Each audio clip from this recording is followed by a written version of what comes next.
Na programação do Aurora Online, eu tenho o prazer e a satisfação de receber aqui Fred Morsch, ele que é protagonista da série De Carona com os OVNIs, mochileiro ufológico. A gente vai falar um pouco sobre a produção destes 13 episódios que estão no History Channel e também sobre a ufologia, questão dos discos voadores, ETs, enfim, que entra no imaginário das pessoas. Antes de nós apresentarmos o Fred, a nossa comunidade esteve em Guaporé, conversando com amigos, né, contando um pouco da história que falará aqui. O que ele faz, Fred, acreditar que de fato existem discos voadores e ETs antes dessa apresentação ao nosso público aqui na Aurora? Nosso bom dia, prazer em tê-lo aqui na programação da Aurora. Sim, bom dia a todos os ouvintes guaporenses, né, ouvintes da Rádio Aurora. Bom dia, Duda, obrigado por essa oportunidade de falar um pouquinho sobre essas coisas ocultas, sobre ufologia, né, que faz... É quase inerente à nossa vida já, né? A gente não saber muito de onde é que a gente vem, né? E eu acho que é um pouco disso, a minha curiosidade por buscar um sentido maior para a nossa vida, né? Então eu fui, através da série, eu fui me envolvendo com essas pessoas, com os pesquisadores principais, inclusive do mundo, né? E fui adquirindo conhecimento, estudando muito, continuo estudando muito. Então, para as pessoas que acham que é tudo uma grande bobagem ou uma grande invenção, não. A coisa é muito séria e existem pessoas no mundo inteiro trabalhando e fazendo pesquisas sérias com metodologia científica, né? Psiquiatras, PhDs do mundo inteiro, que estão interessados, digamos que, nesse pessoal aí que a gente acredita que a gente está sendo visitado, né? Então, tem muita coisa para ser revelada ainda, né? E aqui no Brasil existe uma casuística muito rica, né, de todos esses fenômenos inexplicáveis da ufologia, né, de tanta coisa que a gente não sabe explicar direitinho. Fred, explica um pouco da sua história, sim, então, de vida, até nós chegarmos à série De Carona com os OVNIs, para falar um pouco, sim, também sobre essa área que acabaste de destacar. Tá. Eu nasci em Getúlio Vargas, que é aqui pertinho de Guaporé, né, perto de Passo Fundo. Logo na adolescência eu já me mudei para Porto Alegre, fui estudar, fazer faculdade. E eu falo que desde que me conheço por gente, eu virei um produtor audiovisual. Já na faculdade a gente montou uma produtora de vídeo, né?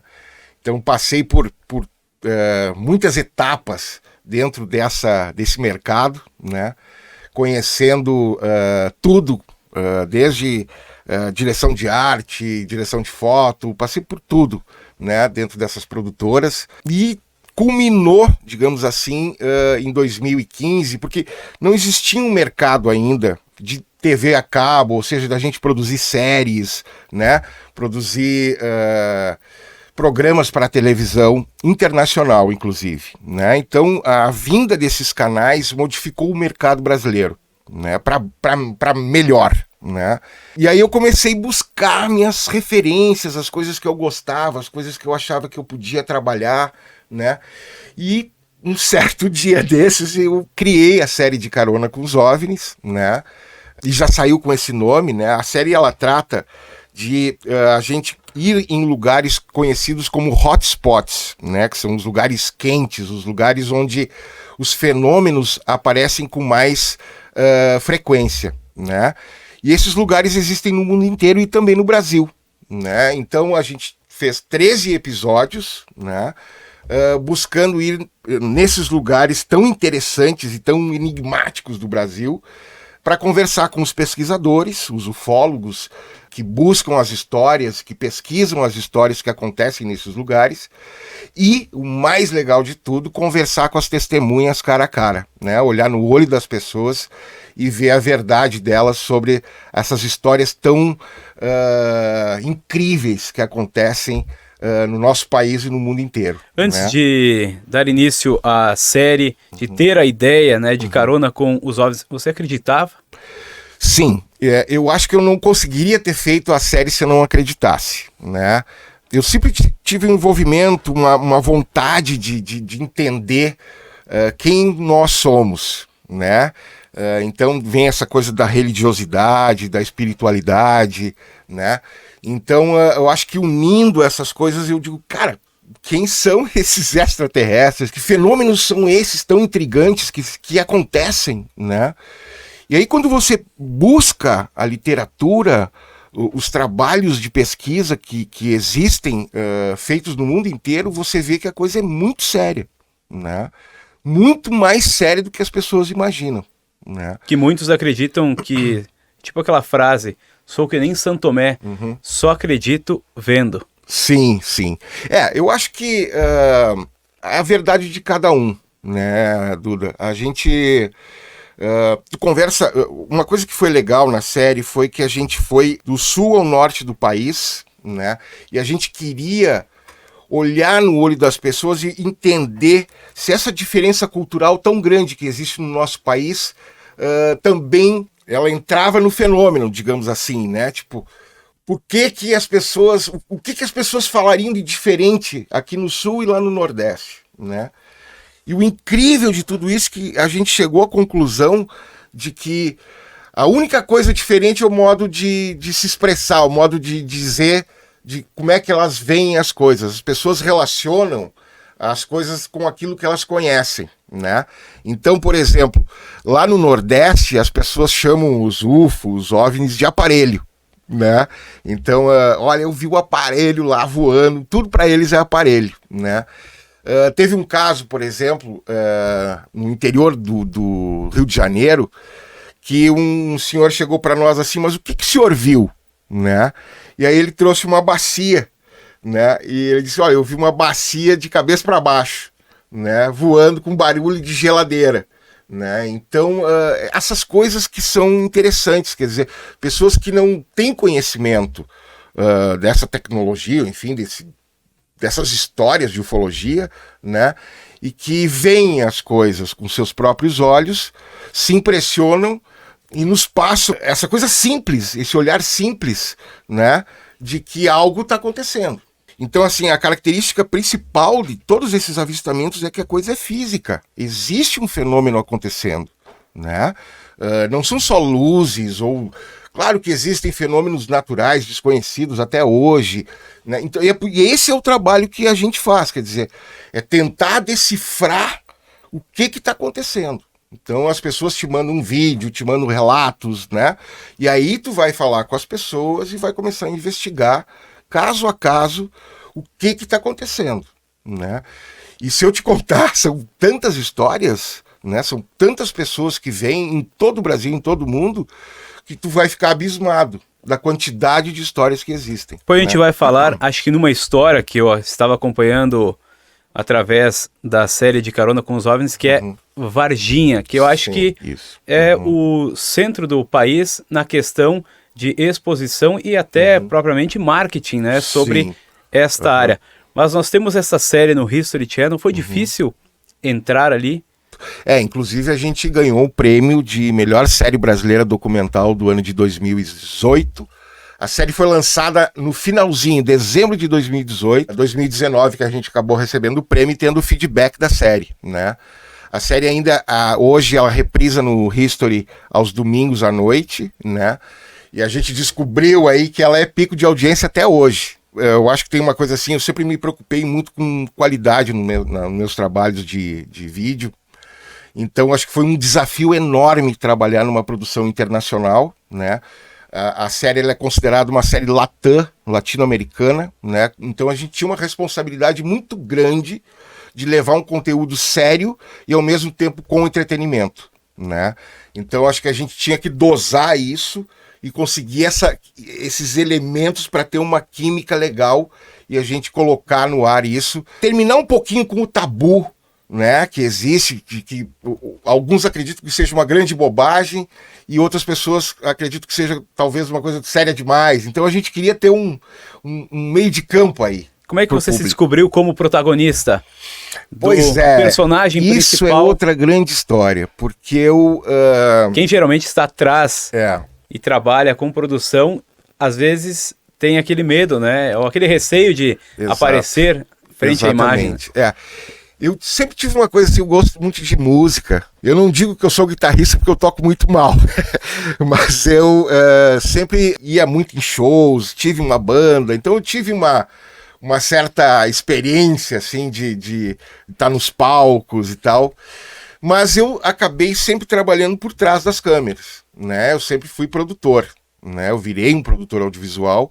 Então você acaba produzindo as coisas e contratando as pessoas, os atores, enfim, os protagonistas dos trabalhos que a gente viria a fazer, né? E aí, como eu acabei criando essa série, né? Eu achei que eu tinha que apresentar, né? Porque eu também queria entender melhor o que era isso aí, tudo, né? Então acho que foi uma coisa pessoal, uma decisão pessoal minha. Eu acho que é acertada no sentido de que o fato de eu acreditar que existe algo maior do que essa vida terráquea que a gente leva, eu acho que a gente faz parte de uma coisa muito maior, né? Eu acho que a gente faz parte desse universo, a gente certamente não está sozinho, e eu acredito que a gente está sendo visitado por esses seres, talvez... Eu acredito que eles venham de outra dimensão e também, talvez, de outros planetas, né? Existe um estudo muito grande e uma polêmica muito grande acerca dessas conclusões que eu cheguei, né? Eu acho, na minha opinião, que existem já provas suficientes para dizer que a gente já foi visitado, sim, por seres extraterrestres. Como eu falei anteriormente, quando nós destacamos essa questão da ufologia, lembramos de Varginha, né? Mas nós temos a série que passa por Minas do Camaquã, sim, Polares, Alto Paraíso, enfim. Então o Brasil inteiro. Exato. Que tem registros. Uma das coisas importantes da série e que a gente discutiu muito com o History é que as histórias tinham que ter provas, né?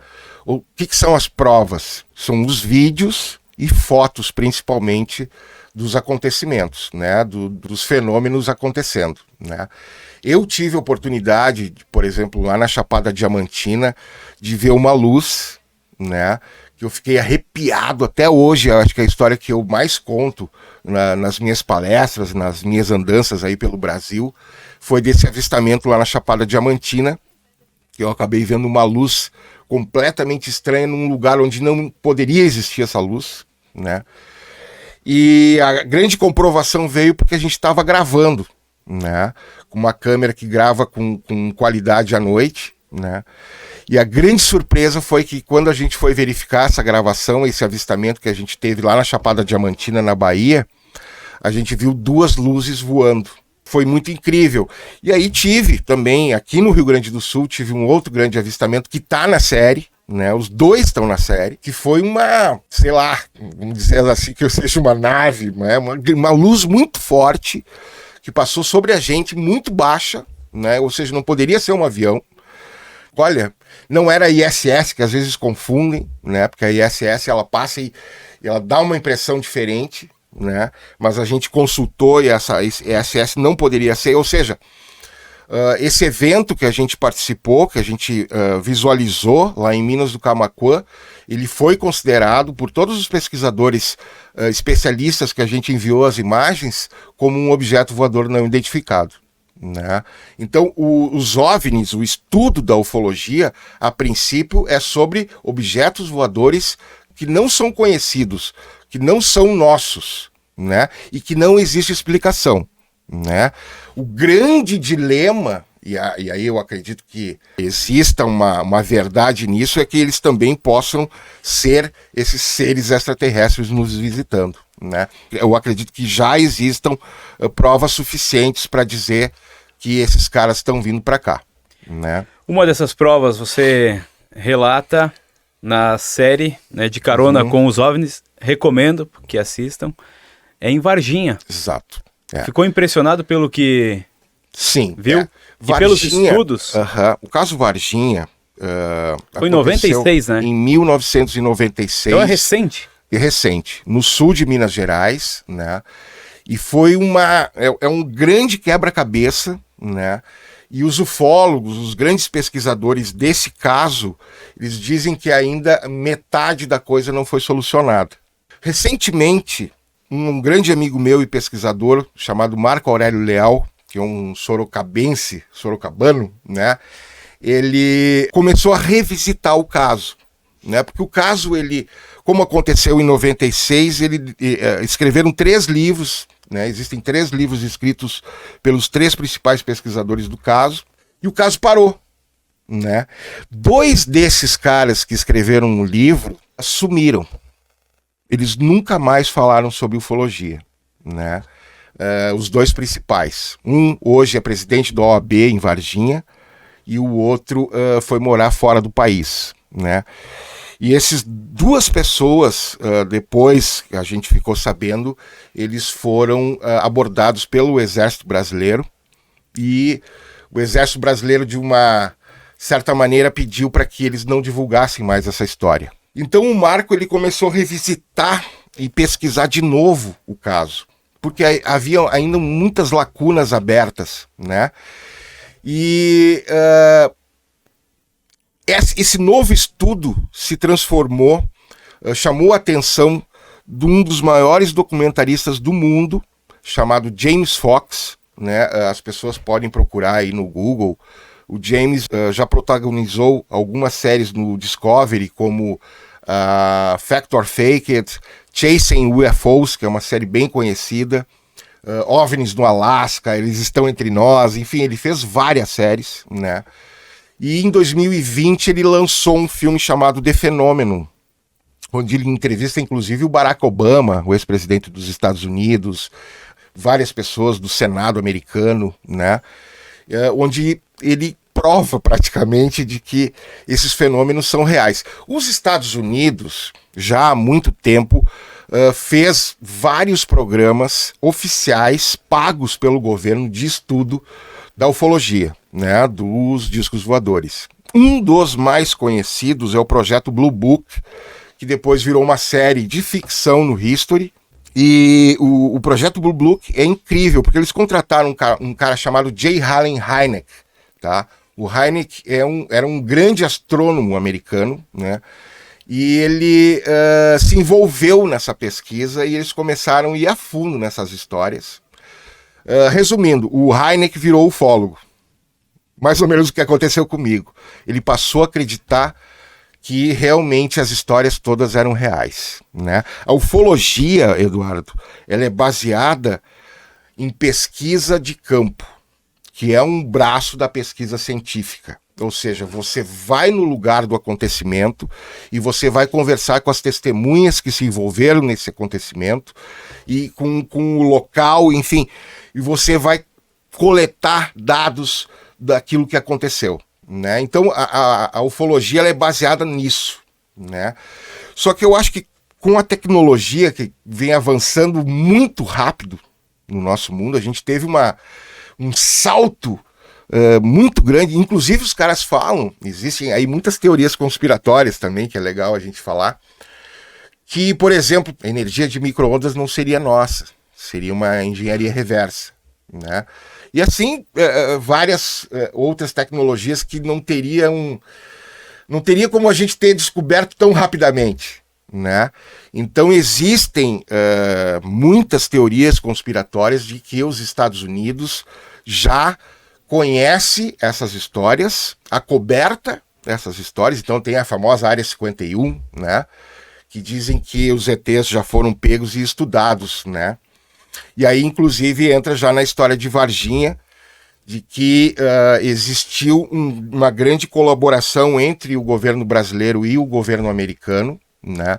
Então, assim, resumindo a história, uma nave extraterrestre foi abatida. A gente tem praticamente certeza de que houve isso, né? Essa nave caiu em Varginha, certo? E mais ou menos 5 seres, não existe uma precisão exata, a gente sabe com certeza que foram 3. O primeiro ser, ele foi morto pelo exército, foram 4 tiros, 3 acertaram e o ser morreu. O segundo ser foi capturado pelos bombeiros, uma tarde de 20 de janeiro de 96, e o terceiro foi pego por um oficial da polícia secreta do exército, né? que dizem que ele capturou esse ET com as mãos, né? Eram seres, também parte dos estudos aqui da ufologia brasileira, dos pesquisadores brasileiros, eles acreditam que esses seres, eles não seriam, digamos que, os seres alfa, os seres inteligentes, eles seriam seres deltas, ou seja, uma espécie de ser programado para realizar alguma tarefa. Tal qual a gente manda um drone para outro planeta para pesquisar, tirar fotos, eles criaram esses seres, botaram nessa nave que, digamos, controlada remotamente por eles de outro lugar, né? Para fazer pesquisa. A gente acredita que todos esses seres, enfim, essas aparições que acontecem, de alguma maneira seriam projetos de pesquisa, né? Então a história avança e ela vai criando, por exemplo, o cara que pegou esse ser, o militar, chama-se Marco Eli Xerezi, ele morreu um mês depois com uma infecção generalizada, até hoje inexplicada, né? Então o caso Varginha, ele tem todas as características de um grande caso ufológico. Por exemplo, uma coisa interessantíssima, assim, tem aquele filme Men in Black, né, que eu acho que todo mundo já viu, né? O que é o tal do Men in Black, né? Os Homens de Preto. Por exemplo, lá em Varginha, teve 3 meninas que viram o ser, digamos que uma distância muito pequena, de 2 metros, 2,5 metros, uma coisa assim quase impossível de se confundir com um animal que poderia ter acontecido, né? Inclusive o exército tenta acobertar brasileiro dizendo que seria um personagem lá da cidade, que é um mudinho, que é uma pessoa que tem problemas, e que ele sempre ficava agachadinho e tal. Mas essas meninas conheciam ele, elas não teriam como ter confundido isso. Então foi uma maneira do exército tentar desviar a atenção do público, né, e tirar a coisa para uma grande bobagem, o que não foi. E por que não apresentar ao povo? As pessoas acreditam que por causa da nossa religiosidade, né, eles acreditam que o povo não aceitaria isso, né, e que faria um grande colapso, né, na humanidade. Eu acho que tem muita gente que eu acho que aceitaria, mas tem muita gente que não entenderia o que está acontecendo. Eu acho que causaria realmente uma grande comoção, né? Os ufólogos pensam ao contrário, né? Tanto que o trabalho dos ufólogos é tentar revelar e trazer ao grande público as pesquisas deles, desses fenômenos que continuam acontecendo em todo o mundo. Recentemente, né, foi lançado um filme contando a história. Sim, Agora, 17 de outubro de 2022, foi lançado um filme que chama-se Moment of Contact, Momento do Contato, né? Por esse diretor que eu citei antes, o James Fox, que veio a Varginha e revisitou todo o caso, e a gente conseguiu testemunhas. Eu fui o produtor associado do filme, né? Então eu ajudei na produção, então eu estava sabendo de tudo que estava acontecendo, né? E a gente conseguiu uma testemunha militar que diz que viu e transportou. Ele era um dos encarregados de dirigir um caminhão, né, de transporte, e ele cita que eles foram a um hospital de Varginha, foram em 2, né, o Humanitas e o Regional, e que essas criaturas estavam lá sendo examinadas por médicos e autoridades de alta patente do Exército, e que esse ser estava dentro de uma caixa, e o ser, ele viu os pés do ser, né, com aquelas mesmas características que foram citadas, né, aquele ser marrom, né, com uma pele como se estivesse encoberto por uma espécie de óleo, um silicone, uma coisa brilhosa, né, com os olhos vermelhos, grandes, esbugalhados, né, com umas protuberâncias na cabeça. O tamanho da criatura que é muito interessante, assim, parece uma criança de 7 anos, bem magrinha, com um cabeção, né. Ele tem uma característica muito dos Greys também, né, que seriam os mais conhecidos, né, os cinzas, né, que seriam aqueles seres também bem magrinhos, com um cabeção e uns olhão pretos gigantes, assim, né. Então, Varginha é um caso muito interessante. Eu estava falando dos Homens de Preto, eu não completei, eu tenho essa mania de ir para lá e para cá. Os Homens de Preto, o que aconteceu em Varginha? As meninas que viram de muito perto ficaram apavoradas, elas não sabiam o que era aquilo, né?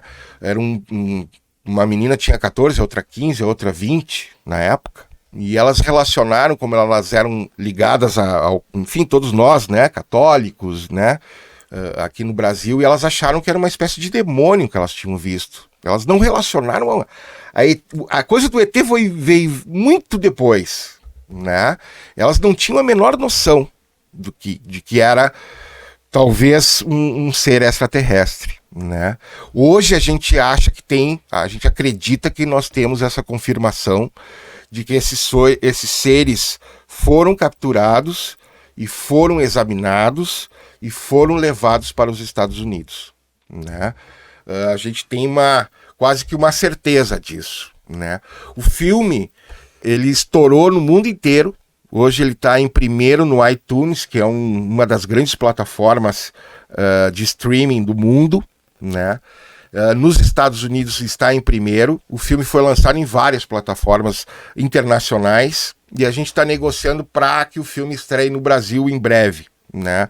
Hoje é muito comum lançar no cinema e lançar já também na TV, né? No Netflix, essas coisas aí, né? Nos streamings. Então, por que deu essa repercussão tão grande o filme? Porque um dos ufólogos, e que eu citei lá no início, né, que eles se afastaram da ufologia por causa dessa, digamos, essa pressão do exército para que eles não continuassem com essa história, ele voltou 22 anos depois, o Vittorio Pacatini, né? E aí veio uma notícia bomba que deve estar saindo hoje no New York Post, né? Então eu tô dando aqui uma super notícia aqui em primeira mão, né, Eduardo? Porque o que está acontecendo? O Pacatini afirma que ele viu e que existem não só mas mais de um vídeo de gravação dessa criatura e fotos. E ele afirma ter visto o vídeo, que tem 35 segundos e que estaria na mão de uma testemunha civil, né? E obviamente que os militares também teriam essas gravações, né? Então, assim, uma outra notícia impactante que foi descoberta recentemente foi que um controlador de voo responsável pelo Espaço Aéreo de São Paulo, na mesma época, lá em janeiro de 96, afirma de que ele estava lá no controle de voo e que de repente entra uma aeronave da USAF, da Força Aérea Americana, sem autorização. O nosso espaço aéreo, ou qualquer espaço aéreo de qualquer país é monitorado, né? E é proibido qualquer aeronave, seja civil ou militar, adentrar o país sem autorização, né? Chama-se Avoem aqui no Brasil. Então esse controlador ficou, tipo, como é que esses caras estão entrando no país sem autorização? Ele se reporta às autoridades acima dele, e aí ele tem a informação de que é uma operação ultra secreta e que esse avião estaria se dirigindo a Campinas, né, onde existe lá a Unicamp, né? O avião pousa em Campinas, e aí ele cita até, ele contando a história, ele diz assim que a história começa a ficar mais cabulosa ainda, né? Porque eles recebem um pedido de autorização para levantar um voo de 2 helicópteros, só que na hora eles não dizem para onde é que os helicópteros vão. E depois eles descobrem que os aviões, os helicópteros vão a Varginha. Eles vão a Varginha, recolhem alguma coisa que ninguém sabe até hoje o que é, retornam a Campinas, colocam dentro do avião da Força Aérea Americana e o avião da Força Aérea Americana retorna aos Estados Unidos. Então, eu acho que é uma prova contundente de que algo muito estranho estava acontecendo. Algumas pessoas, aí entra de novo as teorias conspiratórias, acreditam que o fato do Pontes, hoje ministro do Bolsonaro, foi convidado pela NASA porque nós entregamos esses seres para estudo dos Estados Unidos, né? Que existiu uma troca. Isso é uma teoria conspiratória, né? Mas, por exemplo, existe um outro fato também muito incrível que acontece um mês após que o diretor da NASA vem fazer uma visita ao Brasil 30 dias depois do acontecido. Esse cara nunca veio antes e depois nunca... A NASA nunca veio nem depois. Somente por acaso, nesse ano e um mês depois de que esse ser foi capturado. Então, assim, são muitas provas ou coincidências, né, que fazem os pesquisadores acreditarem que esse fato ocorreu e é verídico, né? São muitos os relatos que você deve receber. Sim. Fred, sai mais uma temporada de carona com os OVNIs? O de carona eu acredito que não vai sair mais, tá? Aí uma decisão do canal, enfim, né? Mas eu estou com pelo menos 5 projetos aí, eu entrei de cabeça na ufologia. Eu falo, eu estive ontem com amigos aqui em Guaporé, eu vim aqui convidado pelo Luciano, né? Uma pessoa que eu conheci, que nos tornamos já grandes amigos, e o Luciano me deu a oportunidade de vir contar essas histórias aqui. E aí os projetos, eu falo que a ufologia transformou minha vida depois da série, né? Eu passei a acreditar ainda mais, porque no momento que tu te envolve, começa a conhecer as pessoas e a seriedade com que é tratado o tema, realmente assim, eu digo, eu vou estudar esse troço, eu vou fazer projetos, porque o meu trabalho é produzir audiovisual, né? Então eu quero levar outras histórias para o grande público e mostrar que existem histórias, e não só uma, muitas, muito interessantes, e que existem provas de que algo está acontecendo. Então eu estou com um projeto de 2 séries novas. Uma delas é uma série que eu pretendo protagonizar de novo, né? Apresentar ela de novo. E algumas séries documentais, né? 2 documentários e uma série que eu trato um pouquinho, que eu vou mais para um lado espiritual, né? Eu acho que essas coisas estão todas interligadas. Fred, muito obrigado pela sua participação aqui. Prazer em conhecê-lo.